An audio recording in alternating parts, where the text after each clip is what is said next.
इदं मे माता पितॄणां होतु सुखिता होन्तु माता पितरो।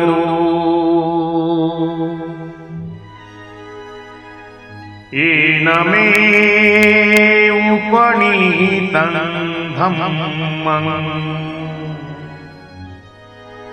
तं वन्दे आचर्यं मम। इदं मे माता पितॄणां होतु सुखिता होन्तु माता पितरो। हे माझ्या माता पितांना पुण्य लाभो, माझे माता पिता सुखी हो। येन मे उपनीतं धम्मं तं वन्दे आचर्यं मम। ज्यांनी मला धम्माकडे नेले त्या माझ्या गुरूंना मी वंदन करतो। आपल्या आई वडील आणि गुरुजींना पुण्य अर्पण करण्यासाठी आणि त्यांच्याबद्दल कृतज्ञता व्यक्त करण्यासाठी दररोज वंदनेनंतर ही गाथा म्हणावी। ही गाथा म्हटल्यास तुम्हाला आणि त्यांना दोघांनाही खूप मानसिक शांती मिळेल। महाकारुणिक अहरत सम्यक संबुद्ध यांना मी त्रिवार विनम्र अभिवादन करतो। महाकारुणिक अहरत सम्यक संबुद्धांचा पावन पवित्र पूजनीय महान त्यागी भिक्खू संघाला सुद्धा मी विनम्रपणे अभिवादन करतो। ज्यांच्या जीवनाच्या अथक परिश्रमाने आम्हाला मानवाचे सर्व हक्क मिळाले, खरे उत्तम पुरुषाचे जीवन जगण्याची ज्यांनी आम्हाला मुभा करून दिली, असे आमचे प्राणप्रिय परमपूजनीय बोधिसत्व डॉक्टर बाबासाहेब आंबेडकर यांना सुद्धा मी त्रिवार विनम्र अभिवादन करतो।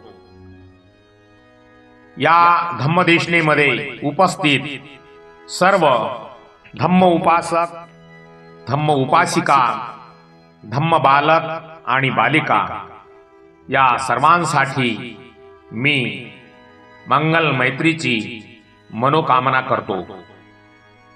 सर्वांचे मंगल हो, सर्वांचे कल्याण हो, सर्वांना सुख शांती उत्तम आरोग्य आणि दीर्घ आयुष्य प्राप्त हो। सर्वांच्या मनातील मनोकामना पौर्णिमेच्या चंद्राप्रमाणे पूर्ण हो, अशी मंगलकारी मंगल मैत्रीची कामना मी सर्वांसाठी करतो। आजची धम्मदेशना ही जन्म देणारे आई वडील आणि ज्ञान देणारे गुरु यांची कृतज्ञता कशी व्यक्त करावी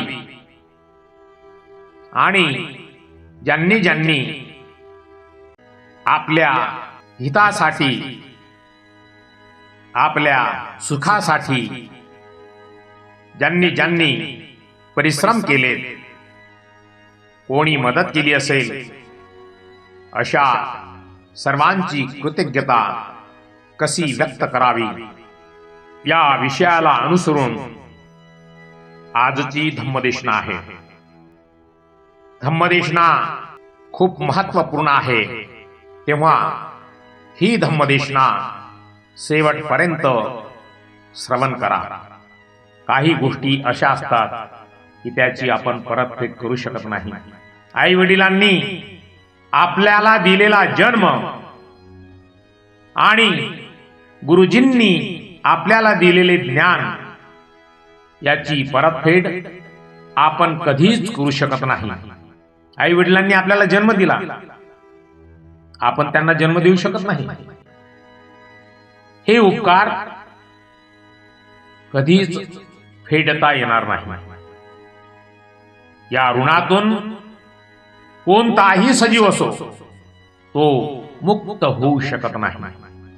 गुरुजींनी दिलेले ज्ञान आपल्याला मिळालेले आहे.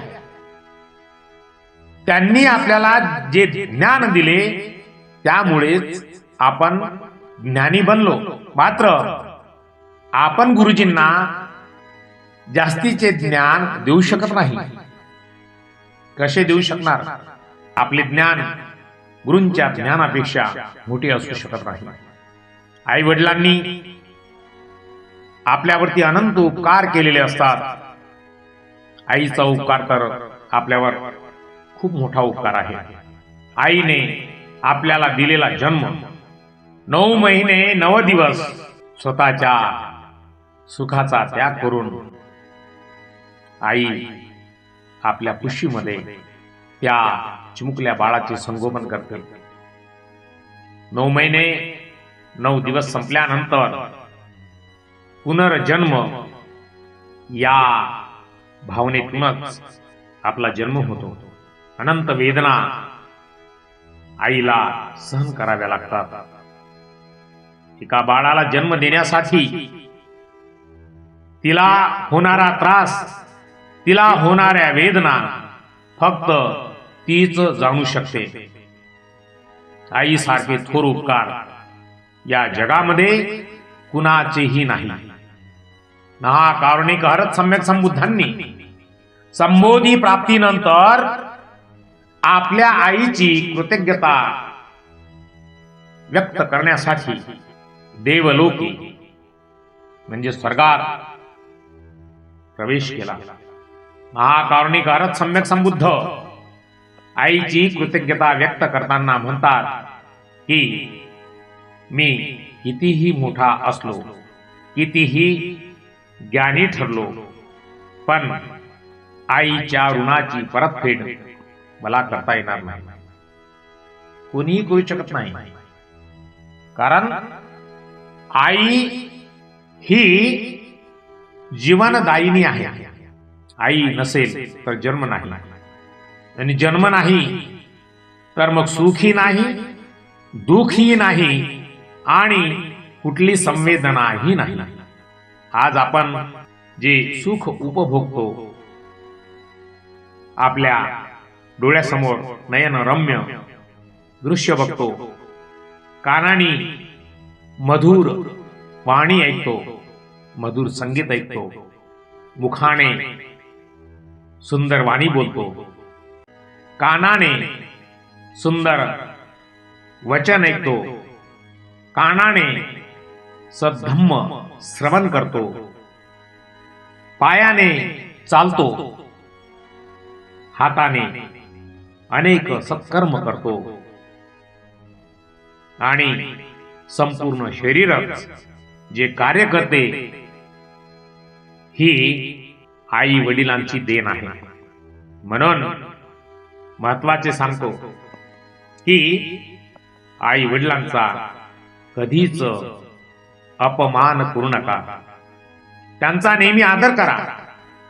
जे जे लोक माता पिता यांचा आणि गुरुजींचा आदर करतील त्यांच्या जीवनामध्ये कधीच दुःख उत्पन्न होणार नाही.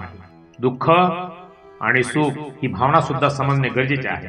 आम्हाला रोज श्रमाचे काम करावे लागते, मग आम्ही दुःखी आहोत? नाही. कितीही श्रमाचे काम करा, करू नका, सुख आणि दुःख हे आहेच. आपली उपजीविका करण्यासाठी तेवढे परिश्रम सृष्टीतील प्रत्येक सजीवाला करावेच लागतात. आपले अन्न शोधणे, जीवन जगणे, कर्तव्याचे पालन करणे, आपल्या विश्वासावर असलेल्या लोकांचे पालन पोषण करणे हे मनुष्याचे सत्कर्म आहे. हे कर्म करीत असताना आई वडील आणि गुरु यांची नेहमी कृतज्ञता मनात ठेवा. हे शरीर, हे पाय, हे हात, हे डोळे, हे नाक, हे तोंड, ही जीभ, ही चव, हे कान, अनेक प्रकारच्या गोष्टींवर माता पित्यांची कृतज्ञता आहे. म्हणून प्रत्येक क्षणोक्षणी आई वडील आणि गुरुजी यांच्या कृतज्ञतेला क्षण प्रतिक्षण स्मरण करा. जे लोक आई वडील आणि गुरु यांच्या कृतज्ञतेचे स्मरण करतील, जितक्या वेळ ते स्मरण करतील, ज्या वेळी ते आई वडील आणि गुरु यांच्या कृतज्ञतेचे स्मरण करतील, त्या वेळी त्यांना सुख आणि सुख प्राप्त होईल.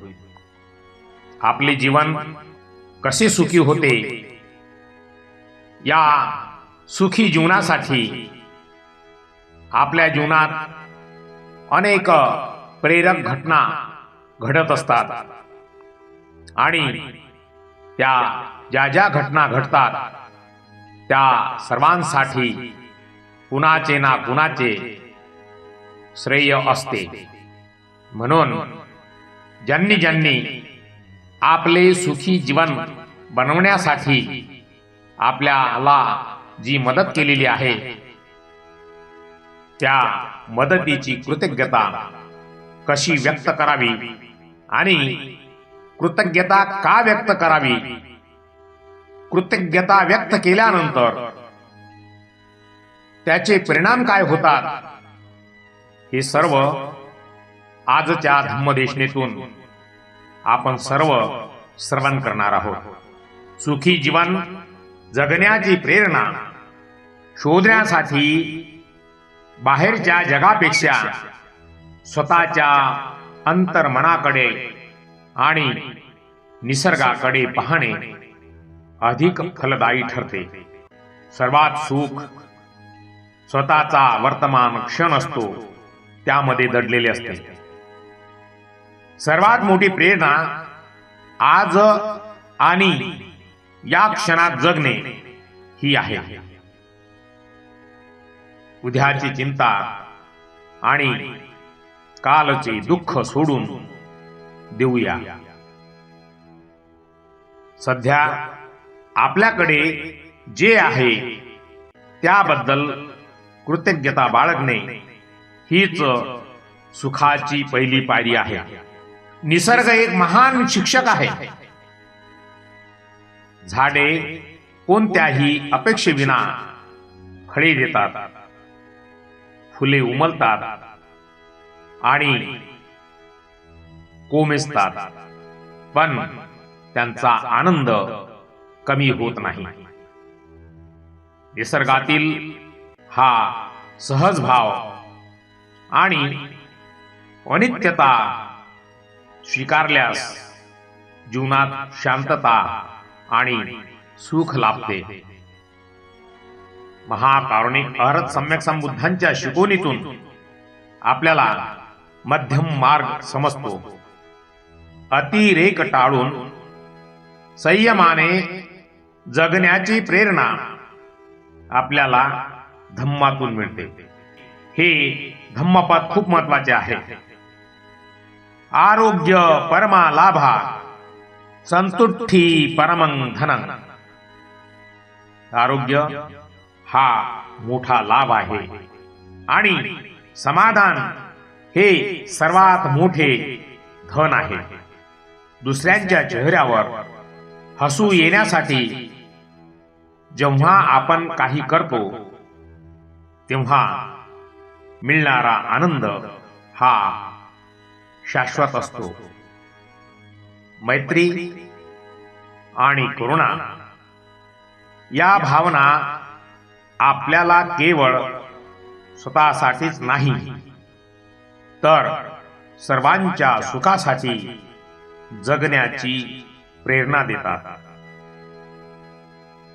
दिवसभरात काही वेळ शांत बसून स्वतःशी संवाद साधणे किंवा ध्यान करणे आपल्याला मनाच्या विकारापासून दूर नेते. जेव्हा मन शांत असते तेव्हा सुखासाठी बाह्य साधनांची गरज भासत नाही. सुख हे कोणत्याही वस्तूत नसून ते आपल्या दृष्टिकोनात आहे. समाधान हीच सुखी जीवनाची खरी गुरु किल्ली आहे.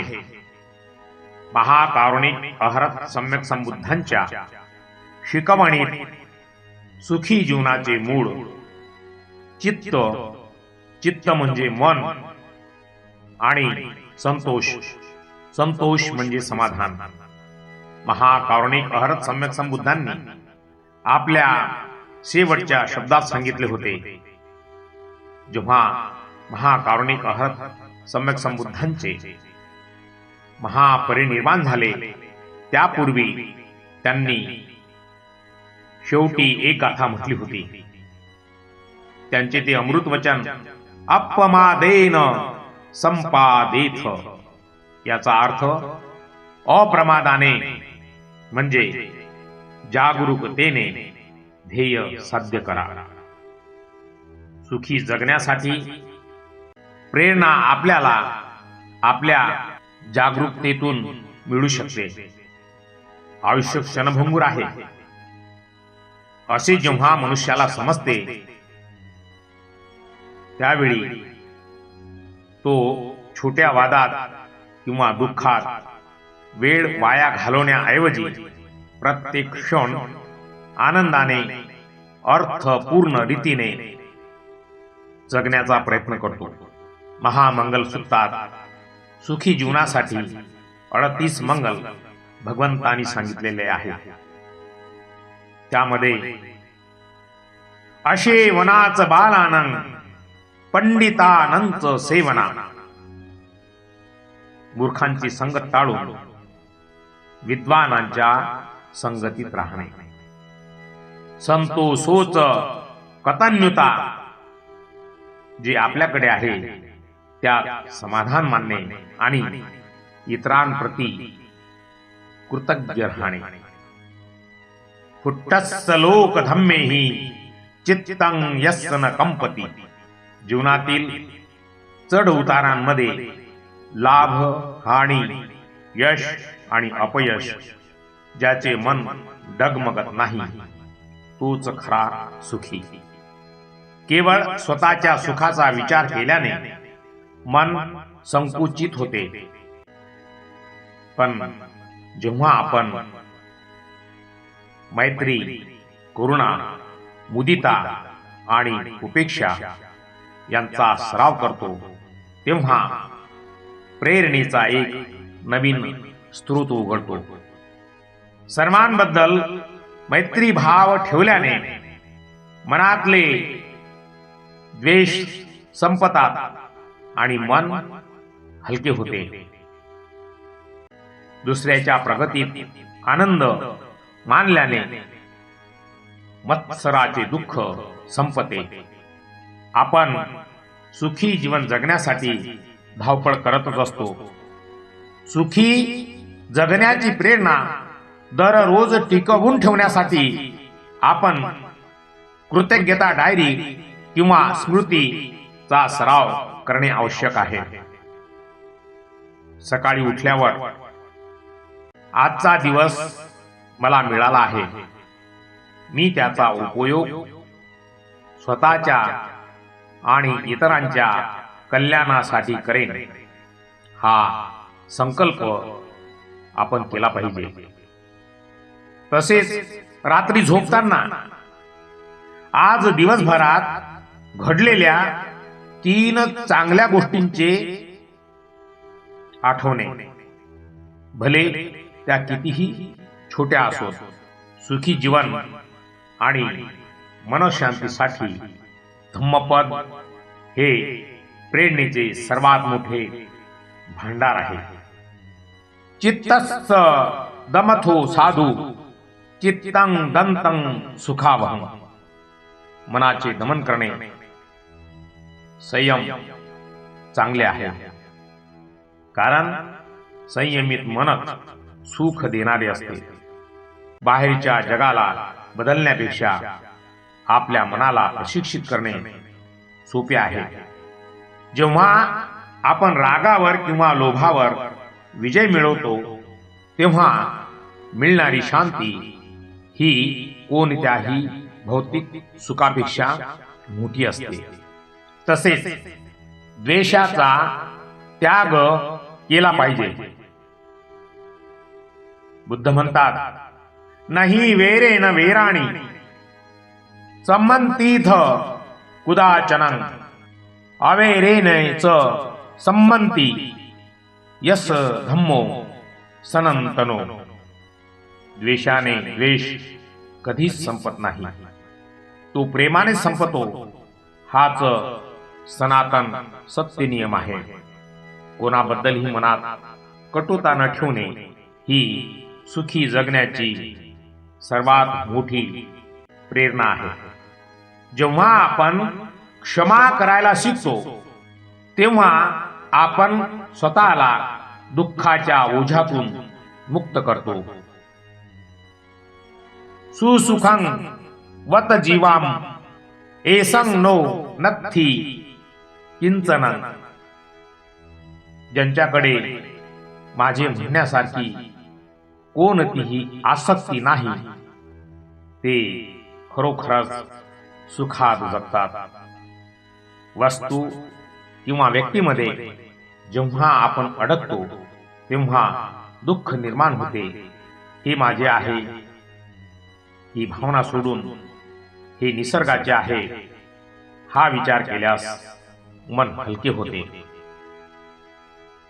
आपण दररोज 3 गोष्टीचा विचार केल्यास मनाला सतत सुख शांतीची प्रेरणा मिळते. त्यामध्ये सर्वात प्रथम दान.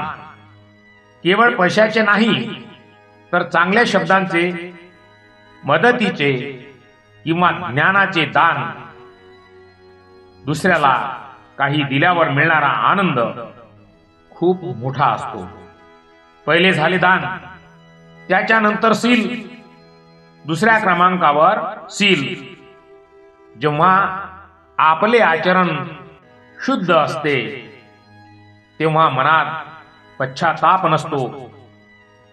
निष्पाप मन हे सर्वात शांत आणि सुखी असते. तिसरी भावना. दिवसातून किमान 15 ते 20 मिनिटे आनापान सराव केल्याने मन वर्तमानात राहायला शिकते. मैत्रीची भावना सुद्धा मनामध्ये ठेवणे गरजेचे असते.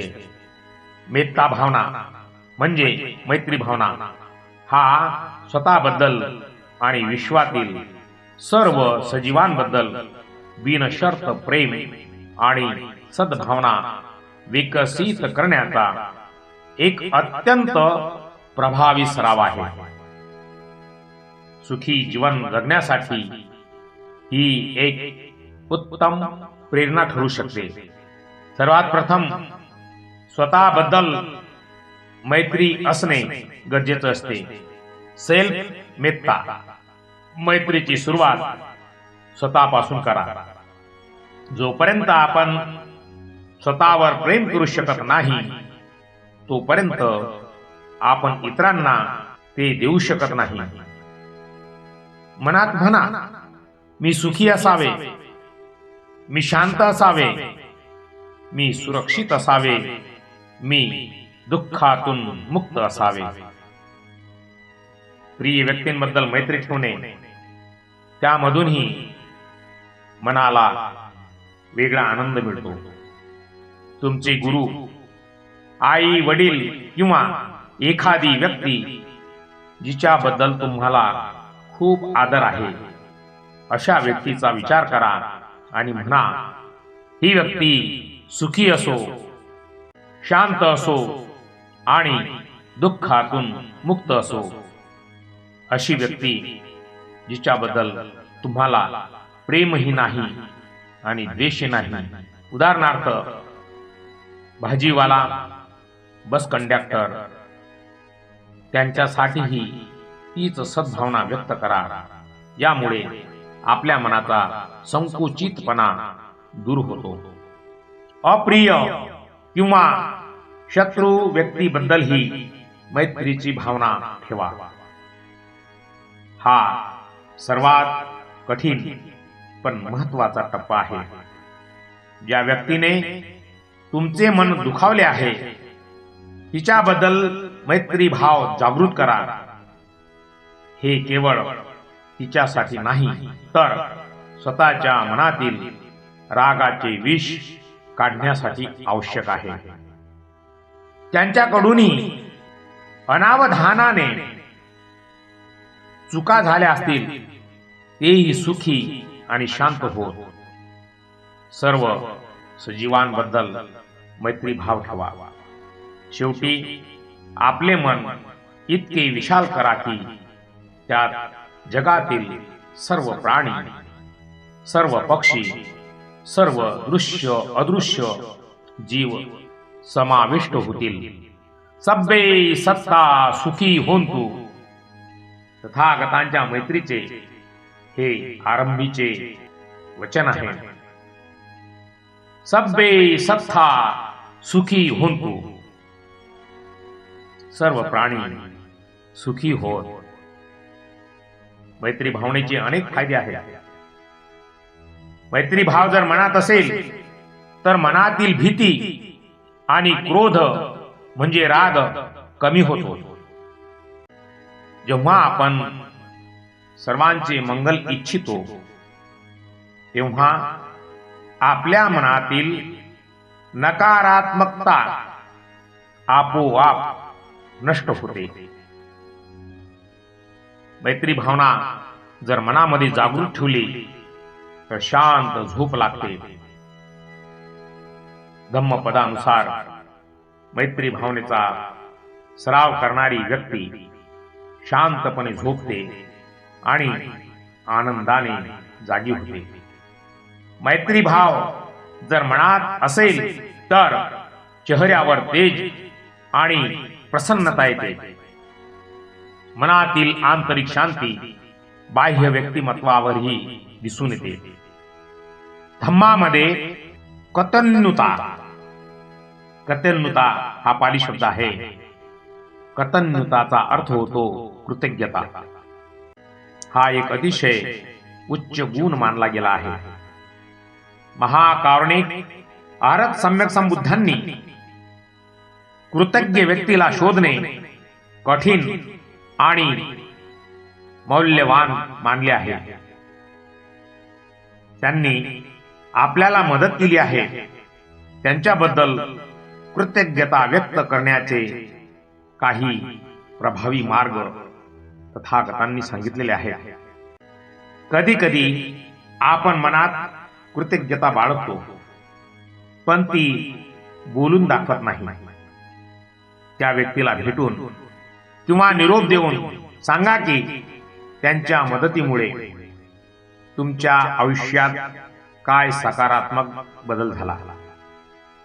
साध्या भाषेत, तुमच्या मदतीसाठी मी तुमचा ऋणी आहे असे म्हणणे देखील समोरच्या व्यक्तीला खूप मोठे समाधान देऊन जाते. ज्यांनी आपल्यासाठी काही मदत केलेली आहे, अशांसाठी कठीण काळात त्यांच्या पाठीशी उभे राहणे ही पण एक कृतज्ञताच आहे. कृतज्ञता केवळ शब्दात नसते, तर ती कृतीत असते. भविष्यात जेव्हा कधी त्या व्यक्तीला मदतीची गरज असेल, तेव्हा कसलाही विचार न करता मदतीसाठी पुढे जाणे हीच खरी कृतज्ञता. त्यांना तुमच्याकडून काही अपेक्षा नसली तरी त्यांच्या सुखात आणि दुःखात सहभागी होणे हे महत्त्वाचे आहे. ज्या व्यक्तीने तुम्हाला मदत केली त्याच्या चांगुलपणाबद्दल इतरांना सांगा. जेव्हा आपण एखाद्याच्या गुणांचे कौतुक करतो तेव्हा समाजात चांगल्या कामाची प्रेरणा वाढते. ज्यांनी ज्यांनी तुमच्यासाठी काही केलेले आहे त्यांच्यासाठी सर्वात मोठी गोष्ट करू शकता ती म्हणजे पुण्यदान. तुमच्या धनाच्या मेत्ता भावनेच्या शेवटी त्या व्यक्तीचे स्मरण करा आणि तुमच्या साधनेचे पुण्य त्यांना अर्पण करा. मनात म्हणा, माझ्या या साधनेचे पुण्य त्यांना लाभो आणि त्यांचे जीवन सुखमय हो आणि त्यांच्या नावे एखादे सत्कर्म किंवा दान करा. जर एखाद्याने तुम्हाला ज्ञान दिले असेल तर ते ज्ञान आचरणात आणणे ही त्या व्यक्तीसाठी सर्वात मोठी कृतज्ञता आहे. जर कोणी आर्थिक किंवा इतर मदत केली असेल तर त्या मदतीचा उपयोग स्वतःच्या आणि समाजाच्या प्रगतीसाठी करणे हा त्या मदतीचा सन्मान होय. महाकारुणिक अहरत सम्यक संबुद्धांचे अमृत वचन आहे, द्वे मे भिक्खवे पुग्गला दुर्लभा लोकस्मिन् कांत्यन्यो कतवेदी. जगात दोन व्यक्ती मिळणे कठीण आहे.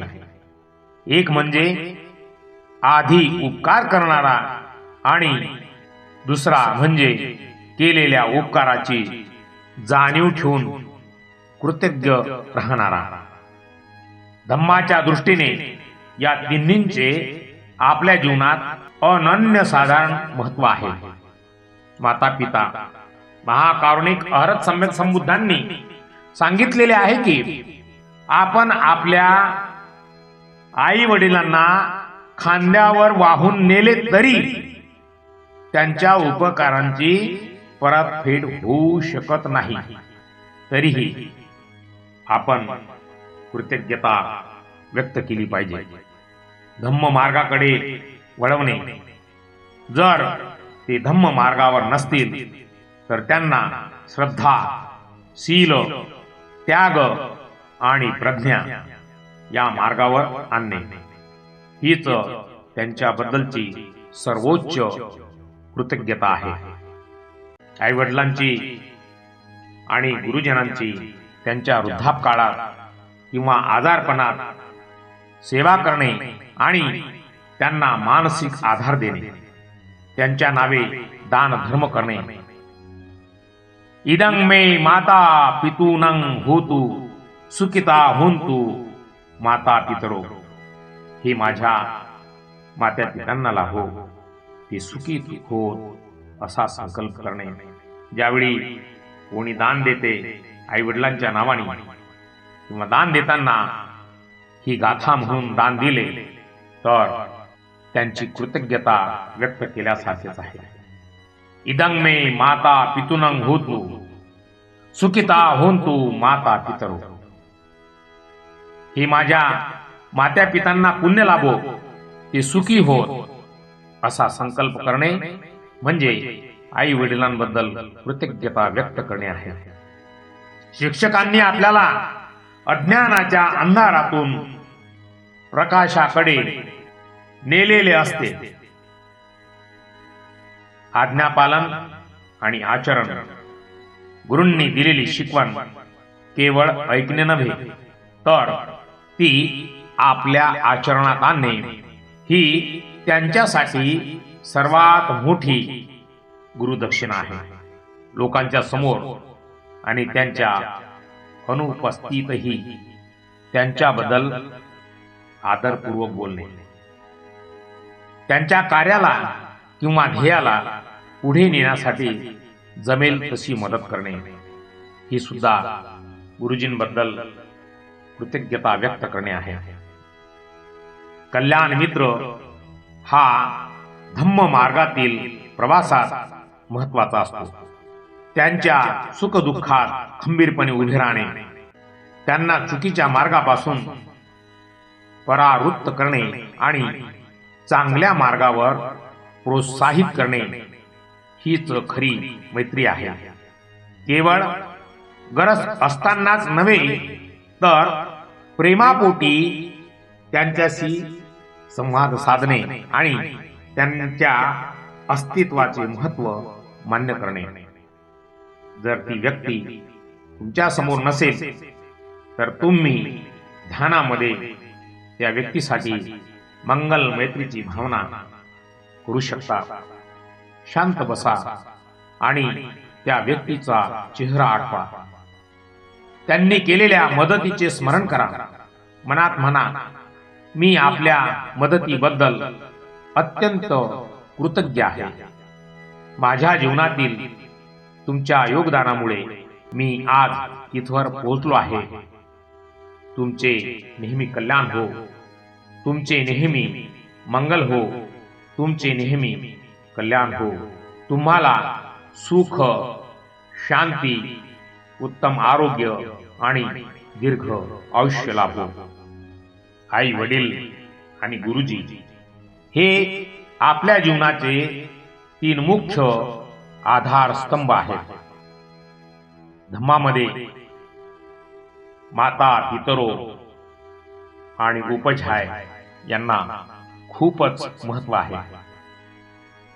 त्यांच्याबद्दल कृतज्ञता असलीच पाहिजे. महाकारुणिक अहरत सम्यक संबुद्धांनी सिगालो वाद सुत्तामध्ये मुलांची आई वडिलांप्रती असलेली 5 कर्तव्य सांगितलेली आहेत, जी कृतज्ञता व्यक्त करण्यासाठी सर्वोत्तम मार्ग आहे.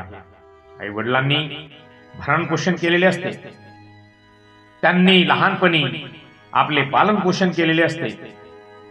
आता त्यांच्या वृद्धापकाळात त्यांची प्रेमाने सेवा करणे, त्यांची अपूर्ण राहिलेली सत्कर्मे किंवा कौटुंबिक जबाबदाऱ्या पूर्ण करणे, त्यांनी दिलेले चांगले संस्कार आणि धम्माची परंपरा पुढे चालवणे, स्वतःचे आचरण इतके शुद्ध ठेवणे की त्यांना आपला अभिमान वाटेल.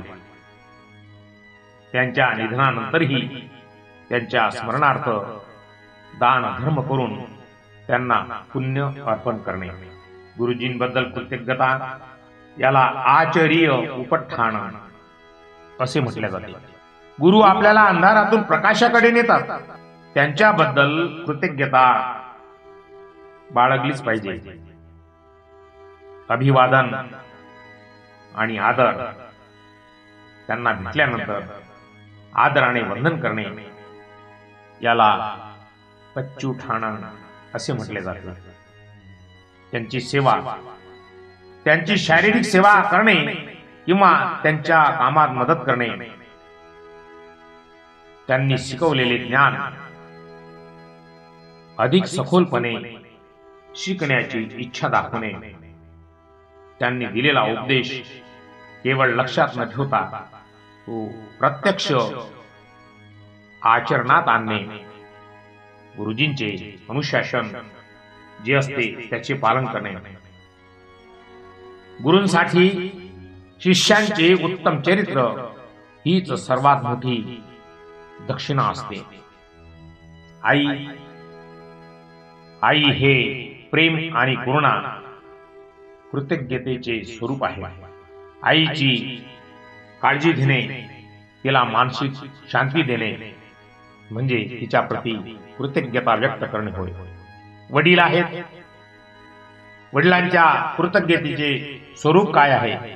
मार्गदर्शन, पालन पोषण आणि संरक्षण. वडिलांच्या कष्टाचा सन्मान करणे, त्यांनी दाखवलेल्या चांगल्या मार्गावर चालणे ही त्यांच्या प्रती कृतज्ञताच आहे. गुरुजींच्या कृतज्ञतेचे स्वरूप ज्ञान आणि प्रज्ञा. त्यांच्या प्रती धम्माचा सराव करणे आणि त्यांनी दिलेले ज्ञान इतरांना वाटणे ही त्यांच्या प्रती कृतज्ञता आहे. तुम्ही जेव्हा जेव्हा पुण्यानुमोदन करता तेव्हा विशेषतः आपल्या आई वडिलांचे आणि गुरुजींचे नाव घेऊन ते पुण्य त्यांना समर्पित करा. यथा वारी वहा पुरा पुरी पुरंती सागरं एवमेव इतो दिन्नं पेतानं उपकंपन्ति. ज्याप्रमाणे नद्यांचे पाणी समुद्राला भरून काढते तसेच इथून दिलेले दान माता पिता आणि प्रियजनांना उपकारक ठरते. तुम्ही तुमच्या रोजच्या ध्यान साधनेमध्ये त्यांच्यासाठी मंगल मैत्रीची कामना करू शकता. जेव्हा आपण ध्यान साधना करतो तेव्हा हे पुण्य आपल्या माता पितांना अर्पण करण्यासाठी ही गाथा म्हटली पाहिजे. इदं मे माता पितॄणां होतु सुखिता होन्तु माता पितरो. हे माझ्या माता पितांना लाभो, माझे माता पिता सुखी हो. ही गाथा 3दा म्हणावी. यामुळे त्यांना तुमच्या साधनेचा आध्यात्मिक लाभ मिळतो. गुरुजींबद्दल कृतज्ञता करणे खूप गरजेचे आहे. आपल्या गुरुजींनी दिलेल्या ज्ञानाबद्दल कृतज्ञता व्यक्त करण्यासाठी ही गाथा म्हणावी. येन मे उपनीतं धम्मं तं वंदे आचार्यं मम. ज्यांनी मला धम्माकडे नेले त्या माझ्या गुरुजींना मी वंदन करतो असे म्हणून कृतज्ञता व्यक्त करू शकता. शेवटी आई वडील गुरुजी आणि सर्व सजीवांसाठी मनामध्ये मंगल मैत्री ठेवली पाहिजे. आणि ज्यावेळी आपण वंदना म्हणतो, तथागतांना वंदन करतो, सर्वांसाठी शेवटी मंगल मैत्री सुद्धा ध्यान साधनेच्या माध्यमातून सर्वांना अर्पण करतो, तेव्हा हे मात्र नक्की म्हटले पाहिजे. भवतु सब्ब मंगलं रक्षन्तु सब्ब देवता सब्ब बुद्धानुभावेन सब्ब धम्मानुभावेन सब्ब संघानुभावेन सदा सोत्थी भवन्तु ते. सर्वांचे मंगल हो, सर्व देवता त्यांचे रक्षण करो, बुद्धांच्या धम्माच्या आणि संघाच्या प्रभावाने त्यांचे नेहमी कल्याण हो. तुम्ही तुमच्या गुरुजींना, भिक्खूंना किंवा आई वडिलांना जेव्हा कधी भेटाल किंवा त्यांच्याशी बोलाल तेव्हा त्यांना सांगा की तुमच्या शिकवणीमुळे, संस्कारामुळे माझ्या जीवनाला एक दिशा मिळाली आहे. हे ऐकणे त्यांच्यासाठी कोणत्याही भौतिक भेटीपेक्षा मौल्यवान असेल.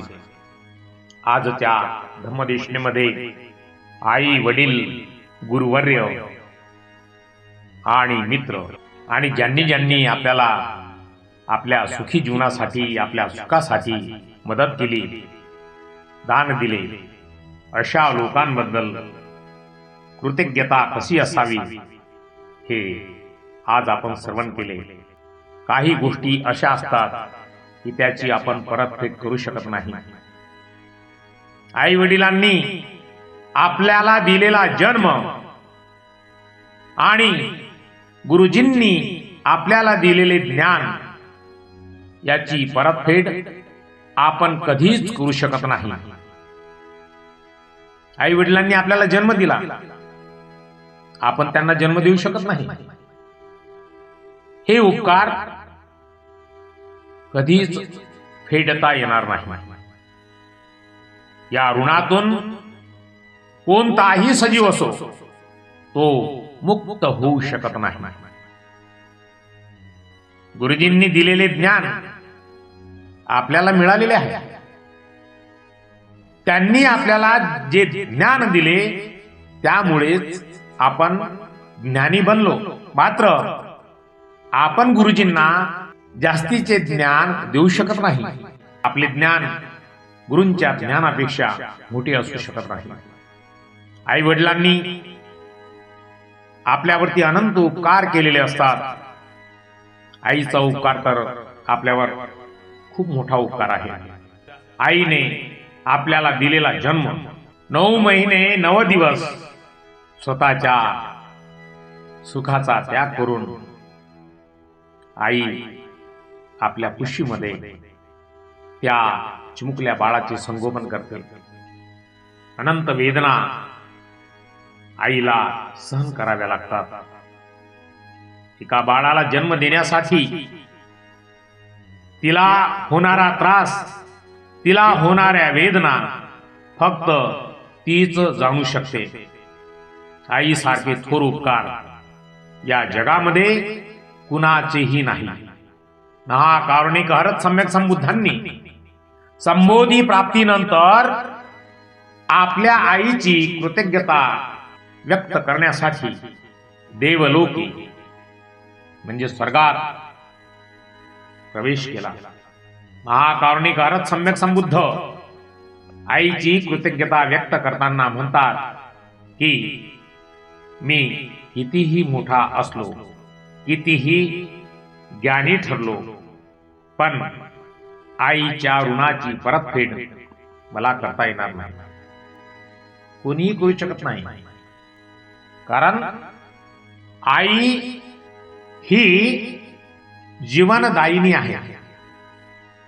आई नसेल तर जन्म नाही, आणि जन्म नाही तर मग सुखी नाही, दुःखी नाही, आणि कुठली संवेदनाही नाही. आज आपण जे सुख उपभोगतो,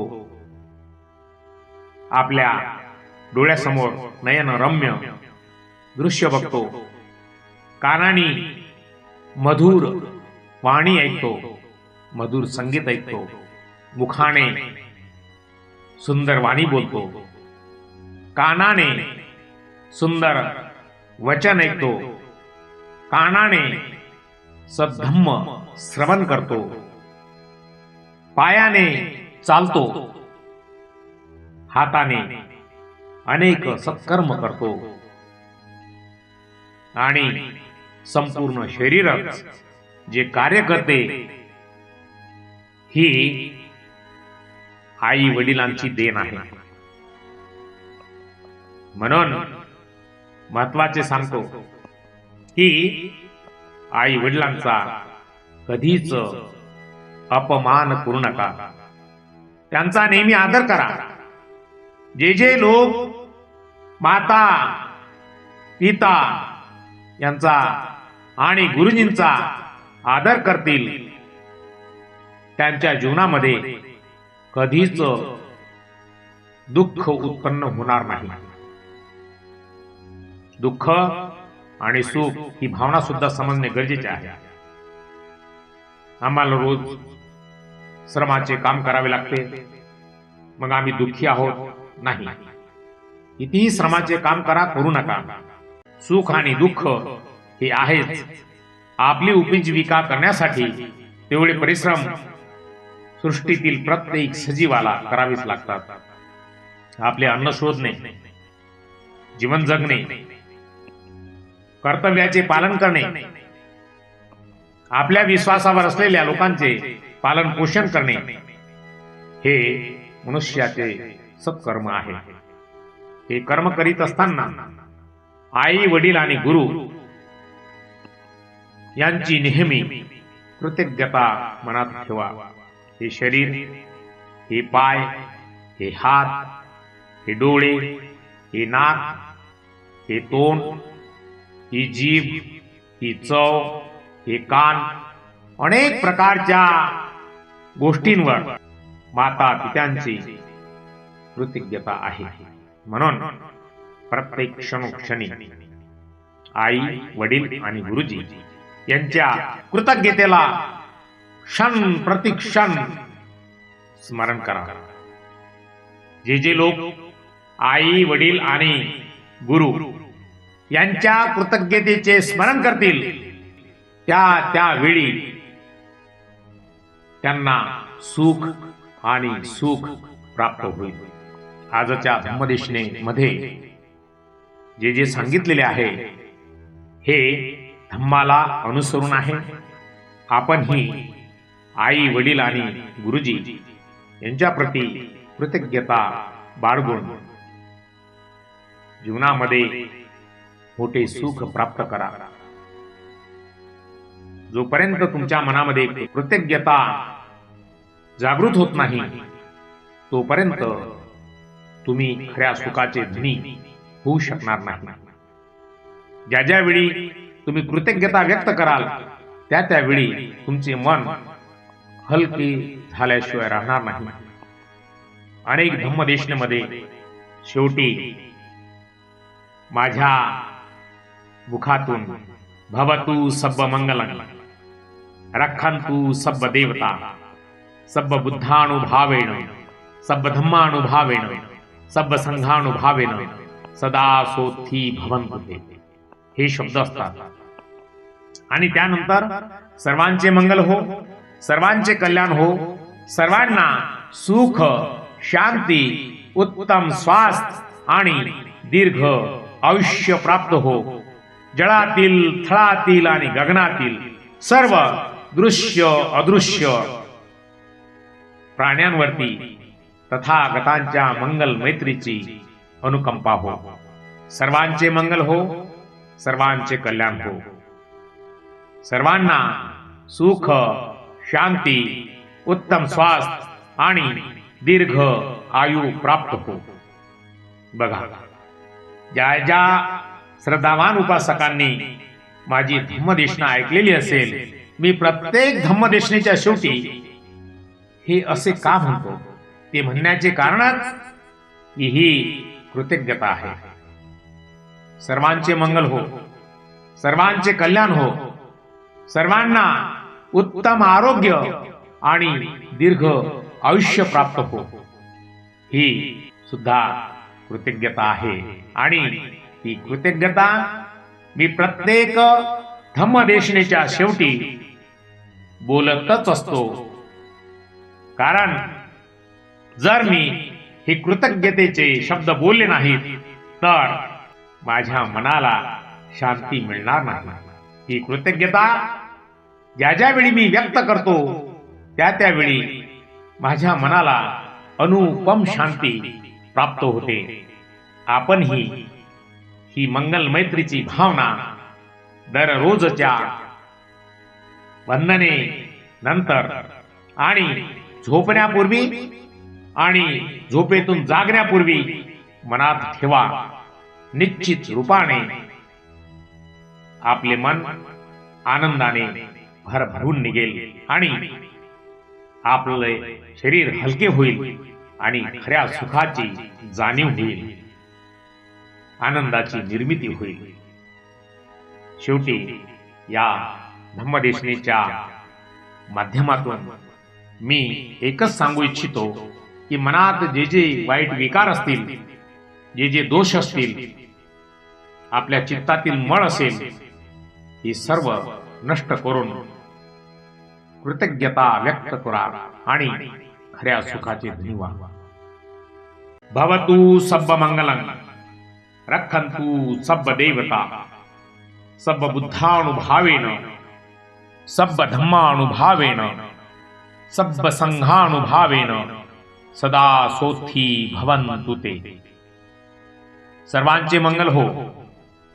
बुद्धांच्या प्रतापाने, धम्माच्या प्रतापाने आणि भिक्खू संघाच्या प्रतापाने सर्वांचे मंगल हो, सर्वांचे कल्याण हो, सर्वांना सुख शांती उत्तम आरोग्य आणि दीर्घ आयुष्य प्राप्त हो. जळातील थळातील आणि गगनातील सर्व दृश्य अदृश्य प्राण्यांवरती तथागतांच्या मंगल मैत्रीची अनुकंपा हो. सर्वांचे मंगल हो, सर्वांचे कल्याण हो, सर्वांना सुख शांती, उत्तम आरोग्य आणि दीर्घ आयुष्य प्राप्त हो.